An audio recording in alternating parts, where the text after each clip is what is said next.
Segala sesuatu bekerja untuk mendatangkan kebaikan. Roma pasal 8 ayat 28 sampai 30. Kita tahu sekarang bahwa Allah turut bekerja dalam segala sesuatu untuk mendatangkan kebaikan bagi mereka yang mengasihi Dia, yaitu bagi mereka yang terpanggil sesuai dengan rencana Allah. Sebab semua orang yang dipilihnya dari semula, mereka juga ditentukannya dari semula untuk menjadi serupa dengan gambaran anaknya, supaya ia, anaknya itu, menjadi yang sulung di antara banyak saudara. Dan mereka yang ditentukannya dari semula, mereka itu juga dipanggilnya. Dan mereka yang dipanggilnya, mereka itu juga dibenarkannya. Dan mereka yang dibenarkannya, mereka itu juga dimuliakannya. Hari ini kita akan memperhatikan bagian di atas dari Roma pasal 8. Dikatakan bahwa Allah menentukan memanggil dan memuliakan mereka yang ada di dalam Yesus Kristus, Anak Allah. Kita akan berbicara mengenai hal ini dan juga bagaimana orang cenderung untuk percaya kepada doktrin pengudusan bertahap. Roma pasal 8 ayat 28 mengatakan, kita tahu sekarang bahwa Allah turut bekerja dalam segala sesuatu untuk mendatangkan kebaikan bagi mereka yang mengasihi Dia, yaitu bagi mereka yang terpanggil sesuai dengan rencana Allah. Kita harus berpikir mengenai mereka yang mengasihi Dia. Apakah segala sesuatu memang mendatangkan kebaikan? Demikian yang dikatakan Allah. Pada awalnya, sebelum Allah menciptakan manusia, Ia merancangkan untuk menjadikan kita umatnya sesuai dengan tujuannya dan sudah melakukan hal itu di dalam Yesus Kristus, Anaknya yang tunggal. Kita harus ingat bahwa di Taman Eden ada pohon pengetahuan yang baik dan yang buruk. Mengapa Allah menanam pohon itu? Bukankah lebih baik kalau Allah tidak menanam pohon pengetahuan baik dan buruk itu? Banyak orang ingin tahu mengenai hal ini. Tetapi ada rencana dan tujuan Allah yang sangat dalam. Allah menciptakan manusia untuk menjadikan mereka segambar dengannya. Tetapi manusia menjadi tidak ada bedanya dengan makhluk lainnya sampai kita menerima kebenaran Allah. Mengapa Allah menanam pohon pengetahuan baik dan buruk? Inilah sebabnya kita harus mengerti alasan mengapa Allah melarang Adam dan Hawa makan dari pohon pengetahuan yang baik dan buruk. Apa alasannya? Alasannya adalah menjaga manusia tetap ada di bawah hukum Allah dan untuk menjadikan kita anak-anaknya dengan menebus kita melalui Yesus Kristus. Semua kebenaran Allah tersembunyi di dalam firman. Segala sesuatu untuk mendatangkan kebaikan bagi mereka yang mengasihi Dia. Karena Allah mengatakan, kita tahu sekarang bahwa Allah turut bekerja dalam segala sesuatu untuk mendatangkan kebaikan bagi mereka yang mengasihi Dia, yaitu bagi mereka yang terpanggil sesuai dengan rencana Allah. Roma pasal 8 ayat 28. Kita harus menemukan jawaban atas pertanyaan di dalam Injil air dan roh yang diberikan oleh Yesus Kristus. Untuk melakukannya, kita harus terlebih dahulu mengenal Injil Allah. Kemudian kita akan menyadari bahwa semua yang direncanakan dan dikerjakan Allah itu baik. Tetapi untuk mengerti kebenaran ini berarti bahwa kita harus dilahirkan kembali oleh iman kepada Injil, air, dan roh. Kita harus mencari jawaban untuk Injil yang diberikan Allah kepada kita. Alasan mengapa Allah menciptakan kita, menanam pohon pengetahuan yang baik dan buruk di Taman Eden, membiarkan Adam dan Hawa memakannya adalah untuk membuat kita mengenal hukum yang menjadikan kita anak-anaknya. Tuhan kita yang membebaskan kita semua, mengizinkan semua itu terjadi, supaya Ia bisa memberikan kepada kita pengampunan dosa, kehidupan kekal, kemuliaan, dan surga. Allah menciptakan manusia dari debu tanah, dan manusia diciptakan serta lahir untuk menjadi lemah. Alkitab sering membandingkan kita dengan bejana tanah liat. Allah yang adalah tukang periuk menciptakan manusia dari segumpal tanah. Ia membentuk manusia dari debu dan kemudian menghembuskan kepadanya kasih akan air dan roh. Allah sudah memberikan kepada kita kebenaran air dan roh dan menjadikan kita anak-anaknya sendiri. Tembikar yang dibuat dari tanah liat itu sangat mudah pecah. Demikian juga, Allah pertama kali menciptakan tubuh dan roh manusia untuk lemah supaya bisa menjadikannya anaknya. Tujuannya digenapi oleh Yesus yang menghapus dosa semua manusia dan memakaikan kepada mereka kekudusan Allah, memberikan kehidupan kekal kepada mereka dengan membuat mereka dilahirkan kembali dengan Injil, air, dan roh. Inilah sebabnya Allah membuat kita tidak sempurna pada awalnya dan bukannya tidak bercacat. Mengapa Allah menciptakan manusia untuk lemah sejak awalnya? Mengapa Allah menanam pohon pengetahuan yang baik dan buruk di Eden dan kemudian melarang Adam dan Hawa untuk memakannya? Alasan dibalik semua itu harus dimengerti dan dipercayai di dalam Injil, air, dan Roh. Apa sebab Allah mengatakan bahwa keturunan wanita itu akan meremukkan kepala ular dan bahwa iblis meremukkan tumitnya ketika Adam dan Hawa jatuh ke dalam dosa? Semua itu untuk menjadikan manusia sebagai anak-anaknya. Semua itu adalah rencananya bagi kita di dalam Yesus Kristus, anak tunggalnya. Lalu, siapa yang disebut sebagai dipanggil sesuai dengan tujuan Allah? Mereka adalah yang mengakui dosa-dosa dan kelemahan mereka serta mencari kasih dan anugerah Allah. Kita harus mengerti bahwa keyakinan teologis dari doktrin pemilihan tanpa syarat dan doktrin pengudusan bertahap itu keliru. Doktrin pemilihan tanpa syarat itu keliru karena Allah kita bukan Allah yang akan memilih seseorang tanpa syarat sementara meninggalkan yang lainnya tanpa alasan. Namun mereka yang dipilih Allah dan dipanggil adalah mereka yang putus asa akan dosanya dan mengaku bahwa mereka tidak memiliki pilihan lain kecuali masuk neraka. Mereka yang diberi anugerah Allah dan yang dipanggilnya dengan Injil, air, dan Roh darinya. Di antara orang yang tidak terhitung banyaknya yang lahir ke dalam dunia ini dan kembali kepada Allah, tidak ada satupun yang dipilih atau ditinggalkan Allah tanpa alasan. Kalau Allah tidak memilih Anda tanpa alasan apapun, Anda akan protes kepada Allah. Tidak masuk akal kalau mengatakan bahwa Allah menjadikan Anda atau orang lain menjadi anak iblis tanpa alasan apapun. Itu bukan yang dilakukan Allah. Kalau Anda tidak dipilih Allah, itu karena Anda tidak percaya kepada Injil, air, dan Roh. Kalau Anda tidak percaya kepada Injil, air, dan Roh yang diberikan Allah, maka Allah akan meninggalkan Anda, karena Tuhan mengatakan, "Karena aku datang bukan untuk memanggil orang benar, melainkan orang berdosa." Matius pasal 9 ayat 13. Apa yang dikerjakan para teolog sayangnya adalah mengubah Allah menjadi semacam Allah yang pilih-pilih yang terlalu ngawur. Siapakah yang dipanggil sesuai dengan kehendak Allah? Mereka yang dipanggil oleh Allah adalah orang berdosa yang ditentukan masuk neraka. Mereka datang kepada Allah dan mengakui bahwa mereka layak masuk neraka karena mereka lemah dan tidak memiliki pilihan lain selain tidak taat kepada perintahnya sampai mereka mati. Allah memanggil orang berdosa dan menyucikan mereka dari dosa-dosa mereka dengan Injil, air, dan Roh. Ia memanggil mereka yang tidak memiliki pilihan lain selain dibuang ke neraka dan membebaskan mereka dari dosa-dosa mereka dengan Injil, air, dan Roh. Allah tidak datang untuk memanggil mereka yang baik dan taat kepada hukum Taurat. Allah memanggil mereka yang sungguh-sungguh berjuang untuk hidup sesuai kehendaknya, tetapi mengakui bahwa kelemahan mereka memaksa mereka untuk melakukan dosa meskipun mereka beriman dan berharap kepada Allah. Tujuan Allah adalah memanggil yang lemah, tidak sempurna, dan tidak berdaya untuk menjadikan mereka benar, untuk menjadikan mereka anak-anaknya. Inilah panggilan Allah sesuai dengan kehendaknya. Segala sesuatu untuk mendatangkan kebaikan bagi mereka yang dipanggil sesuai dengan kehendaknya. Kita harus percaya kepada panggilan Allah. Kita tidak boleh mengatakan bahwa kita percaya kepada Yesus tanpa alasan.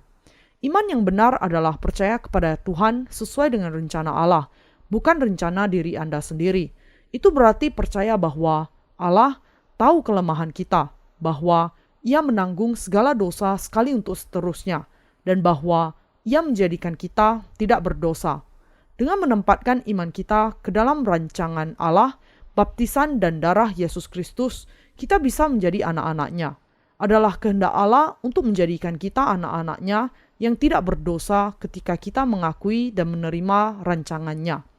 Inilah orang-orang yang sungguh-sungguh dikasihi Allah dan yang dipanggilnya.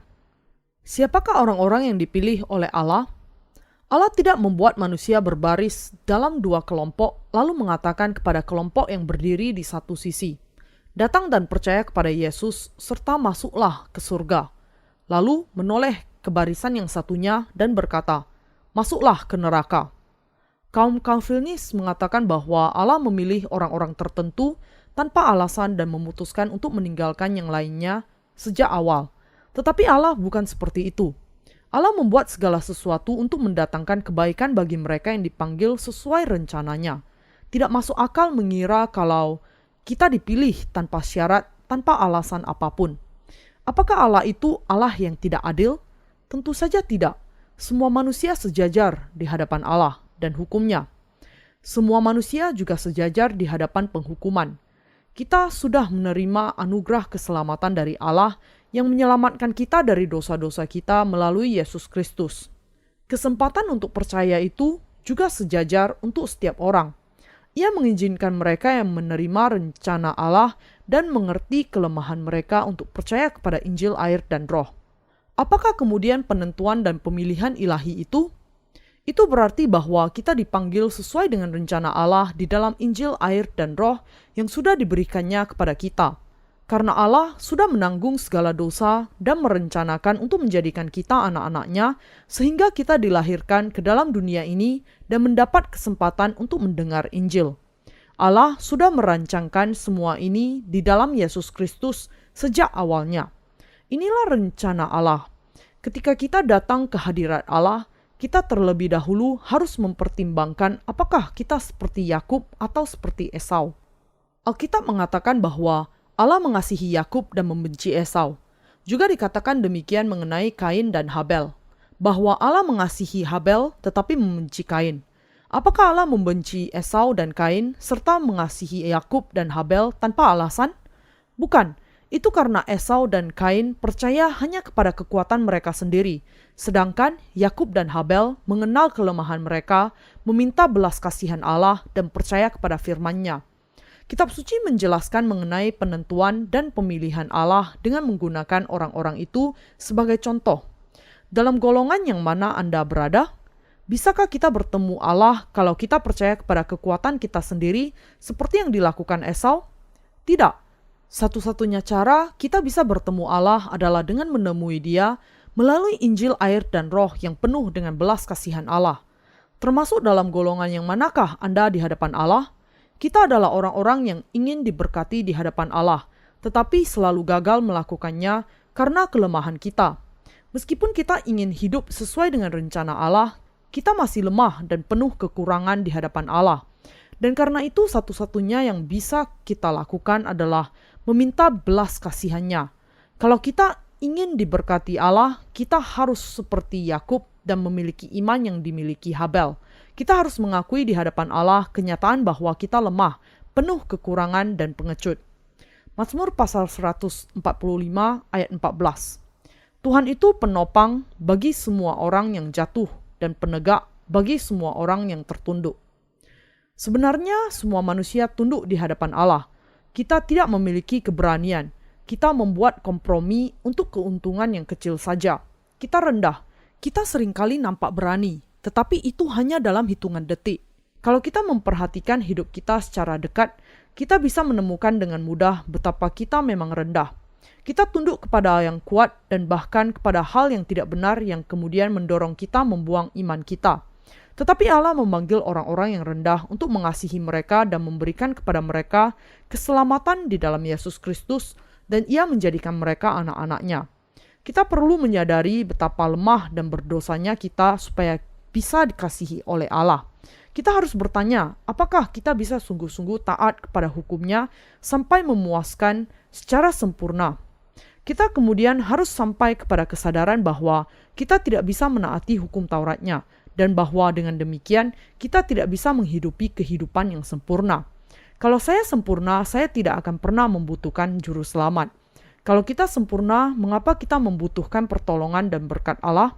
Karena kita begitu lemah di hadapan Allah, kita membutuhkan berkat-berkat-Nya. Kita perlu rahmat-Nya.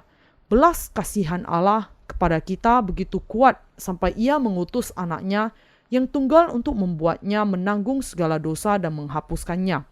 Dan Allah menanggungkan penghukuman atas dosa kepada Yesus dan bukannya kita, sehingga kita dapat dibebaskan dari dosa. Inilah yang harus kita percayai. Hanya dengan iman ini kita bisa menjadi anak-anak Allah yang kekasih. Karena belas kasihanlah kita bisa mengenakan kasih-Nya, dan bukan karena upaya kita untuk mencapai keselamatan kita. Meskipun banyak orang Kristen mengajarkan dan mengikuti doktrin penentuan dan pilihan, mereka sendiri juga tidak yakin dengan doktrin itu. Ini karena mereka terus-menerus bingung apakah mereka dipilih Allah atau tidak. Kedua doktrin itu menjadi isi dari 90% teologi Calvinis. Pertanyaannya adalah, meskipun mereka percaya kepada Yesus, apakah mereka sungguh-sungguh sudah dipilih atau belum? Dan ini yang membuat mereka tidak yakin. Tetapi sebenarnya bukan apakah Anda terpilih atau tidak yang terpenting. Tetapi yang terpenting adalah bahwa Anda percaya kepada Injil, air, dan Roh untuk diselamatkan dengan menerima kebenaran Allah. Mereka yang sudah menerima kebenaran ini dari Allah oleh iman adalah orang-orang yang terpilih. Pernah ada seorang dokter teologi yang dipandang sebagai seseorang yang menguasai teologi konservatif. Ia memberikan penekanan kepada pengajaran akan Calvinisme, seperti doktrin penentuan dan pilihan ilahi. Suatu hari, ia memberikan ceramah mengenai topik ini. Ketika salah seorang siswanya bertanya, "Baik, apakah Anda dipilih oleh Allah? Bagaimana Anda tahu siapa yang dipilih Allah?" Teolog itu menjawab, "Siapa yang tahu? Kita hanya akan tahu kalau kita berdiri di hadapan Allah." Kemudian siswa itu bertanya lagi, "Lalu, apa yang Anda lakukan kalau Anda ada di hadapan Allah dan Allah mengatakan kalau Anda tidak terpilih?" Profesor itu menjawab, "Apa yang bisa saya lakukan terhadap apa yang sudah Allah putuskan? Itulah sebabnya saya berkata bahwa Anda baru akan tahu kalau Anda berdiri di hadapan Allah." Siswa itu berpikir, ia adalah orang yang sangat rendah hati. Bahkan orang hebat seperti dia mengatakan tidak tahu apa dia dipilih atau tidak. Karena itu, memang wajar kalau tidak ada seorang pun yang tahu apakah ia dipilih atau tidak. Tetapi kenyataan di mana kebenaran Allah tersembunyi sekarang sudah dinyatakan. Memang ada beberapa hal yang tidak disingkapkan Allah kepada manusia, tetapi ia menyatakannya pada waktunya. Bagaimana mungkin penginjil memberitakan Injil kalau ia tidak tahu apakah ia sendiri diselamatkan dan dipilih atau tidak? Mereka yang dipanggil oleh Allah adalah orang-orang yang percaya kepada kebenaran Allah. Roma pasal 8 ayat 29 menegaskan, sebab semua orang yang dipilihnya dari semula, mereka juga ditentukannya dari semula untuk menjadi serupa dengan gambaran anaknya, supaya ia, anaknya itu, menjadi yang sulung di antara banyak saudara. Allah Bapa menentukan untuk menjadikan kita serupa dengan gambaran anaknya, Yesus Kristus, sehingga ia menjadi yang sulung di antara banyak saudara. Di sini dikatakan bahwa Yesus adalah yang sulung. Kalau kita percaya kepada Yesus dan Injil, air, dan Roh yang diberikannya kepada kita, kita diselamatkan dari segala dosa kita dan menjadi anak-anak Allah. Lalu, bagaimana hubungan Yesus dengan kita? Ia menjadi saudara tua kita. Ia adalah yang sulung dari Allah dan kita adalah saudara dan saudari mudanya. Dahulu ketika saya hidup di dalam sebuah rumah doa, seorang penginjil tua mendatangi saya. Ia mulai percaya kepada Yesus ketika ia ada di Cina dan kemudian datang ke Korea. Saya mendengar ia berdoa suatu hari, dan inilah yang dikatakannya, "Saudaraku, Yesus dan Allah Bapa, terima kasih karena menyelamatkan aku. Saudaraku Yesus, tolonglah aku." Yesus memang saudara kita. Mungkin kita bertanya, apakah Allah tahu segala sesuatu tentang kita? Jawabannya adalah ya, ia tahu segala sesuatu tentang kita. Allah Bapa tahu segala sesuatu tentang kita. Ia sudah merencanakan untuk menyelamatkan kita dari segala dosa melalui anak tunggalnya, bahkan sebelum penciptaan dunia ini. Inilah rencana Allah. Anaknya, Yesus, datang ke dunia ini, dibaptiskan dan disalibkan untuk menyelamatkan kita dari segala dosa kita. Allah sudah merencanakan hal ini. Kita bisa berkata bahwa sebelum dasar dunia diletakkan, Allah mengadakan konferensi triparti. Allah Tritunggal, Bapa, Putra, dan Roh Kudus merencanakan untuk membebaskan mereka yang percaya kepada kebenarannya. Rencananya adalah untuk menciptakan manusia dan menjadikan mereka anak-anaknya untuk hidup bersama dalam kemuliaan kerajaannya. Bapa, Anak, dan Roh Kudus semua setuju dengan rencana ini.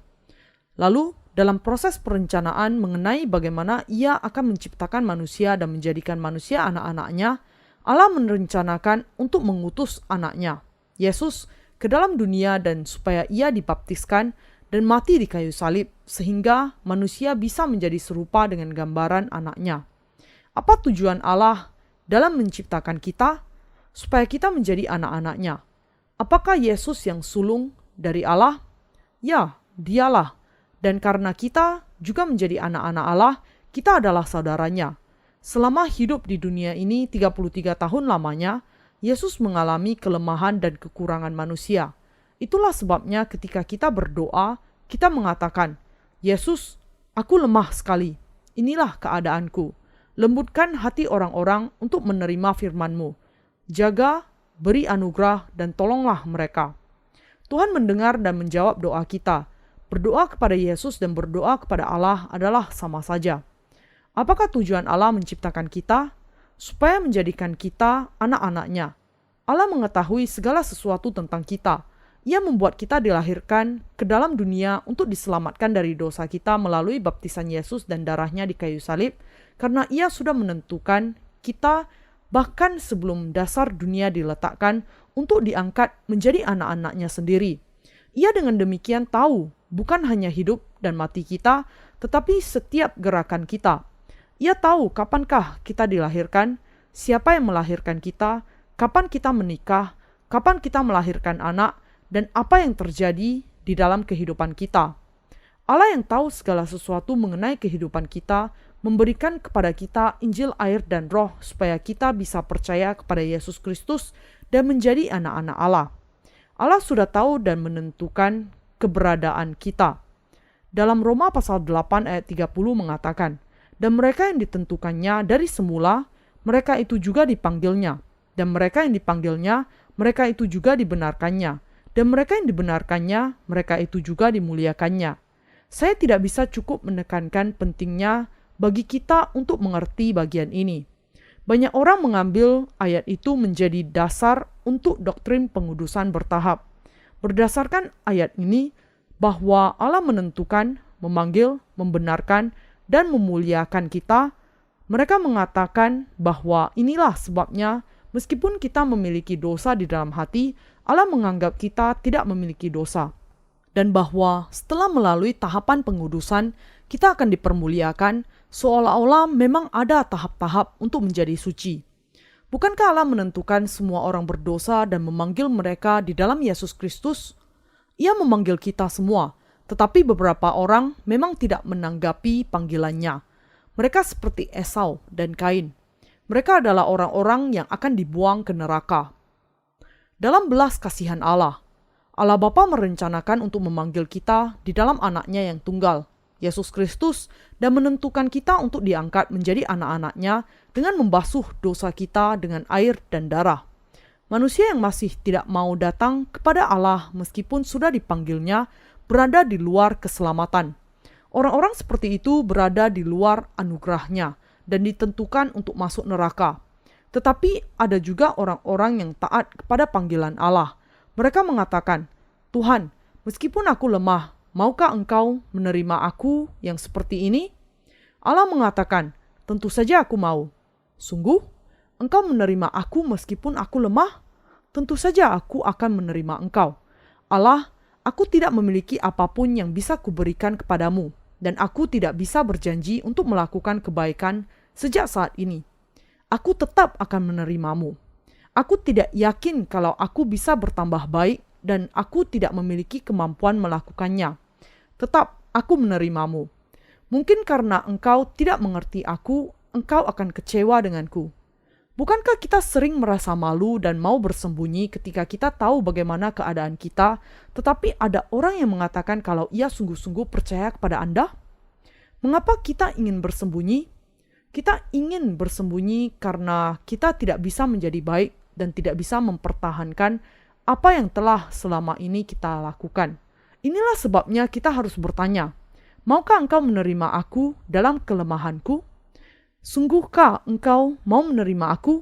Bahkan bolehkah aku percaya kepadamu? Bisakah orang seperti aku menerima pengampunan dosa? Bisakah orang seperti aku menjadi orang benar ketika aku sama sekali tidak bisa melakukan kebaikan, bahkan di masa yang akan datang sekalipun? Tetapi Allah kita memiliki kuasa mengubahkan pohon zaitun liar menjadi pohon zaitun yang berguna. Kita pada dasarnya adalah pohon zaitun liar yang menjadi liar karena alam. Tetapi kita menjadi berguna karena Injil yang diberikan Yesus kepada kita. Ia memanggil kita yang tidak bisa tidak melakukan dosa. Apakah ia memanggil kita ketika kita sedikit memiliki kelemahan? Ia memanggil kita bahkan ketika kita sama sekali tidak memiliki kemampuan. Ia memanggil kita di dalam Yesus meskipun kita memiliki kekurangan yang serius dan kelemahan yang parah. Ia memanggil kita yang tidak memiliki kekuatan. Apa yang dilakukannya setelah memanggil kita? Ia menghapus segala dosa kita dan memberikan kepada kita kebenarannya sehingga kita memiliki kehidupan yang kekal. Bagaimana ia melakukan semuanya itu?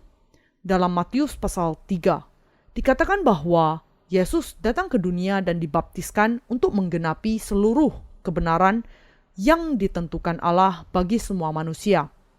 Yesus dibaptiskan oleh Yohanes menanggung ke atas dirinya segala dosa manusia, mati di kayu salib menanggung segala dosa mereka, dan bangkit pada hari yang ketiga untuk menyelamatkan mereka dari segala dosa dunia.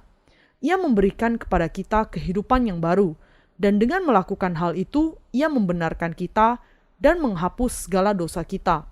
Yesus memanggil kita, menghapus segala dosa kita dengan air dan darah, memberikan kepada kita kebenaran Allah, menjadikan kita tidak berdosa, dan kemudian memuliakan kita yang dibenarkannya, menjadikan kita anak-anak Allah. Yesus memuliakan kita untuk masuk ke surga dan hidup kekal sebagai anak-anak Allah. Apakah Anda mengerti hal ini? Tetapi doktrin keagamaan yang mengajarkan bahwa meskipun Anda orang berdosa, kalau Anda percaya kepada Yesus, Anda akan secara bertahap menjadi kudus, dan saat Anda mati, Anda berdiri di hadapan Allah sebagai orang yang sempurna. Ini melawan kebenaran. Ini bukan iman yang benar.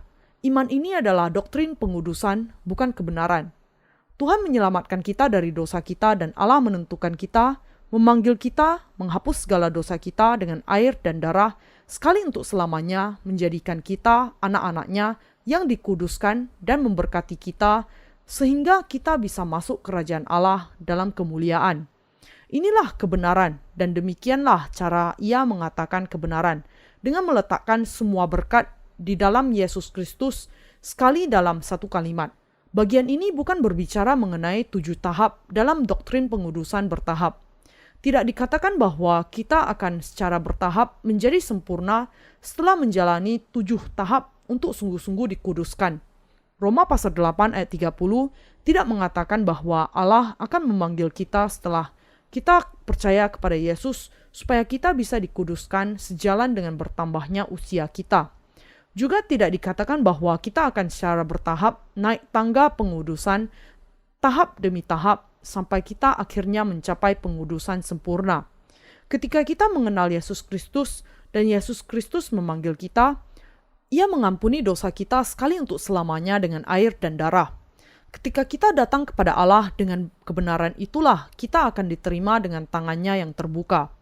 Beberapa orang mengatakan, saya belum pernah tahu dosa saya sebelumnya, tetapi setelah mendengar khotbah, saya mulai menyadarinya.